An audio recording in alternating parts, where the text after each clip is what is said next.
I'm Ward Serrill. I've made about 100 films for business, nonprofit, and the big screen. It's the medium that's most succinct and clear in getting a story across to your audience. So the most important thing is story. Stories are about transformation. How did they change, or how did the work they're doing change something in the world? If you had somebody that you were interviewing, so here is 5 or 6 questions you might just ask them. And the most basic is, what's your mission? The second question is, how did you get started in this? And the third is, what obstacles have gotten in your way, are in your way? What obstacles are you facing? And then the fourth is, why are you so passionate about this work? And then maybe a last one, why should we care about this?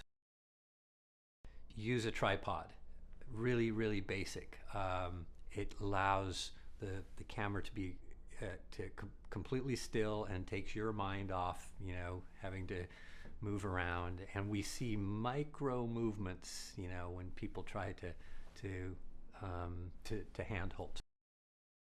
Put the camera on manual focus, and what you do is, if you were filming me, then you would zoom your lens up as close as you could to my eyes and focus on the eyes, and then zoom back out, and then leave your focus alone. Don't put it on autofocus, because if I go like this or something, the camera is going to change its focus, and when I come back into the lens, it'll be jumping around. So put it on manual focus.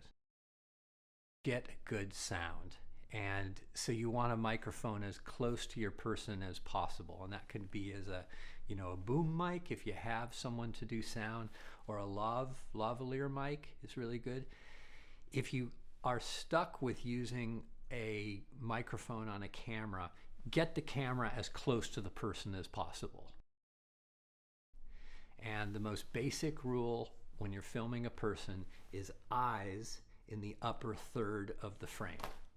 So whenever you watch TV or a movie, you'll see this. It'll be framed where the eyes are in the upper third of the viewfinder.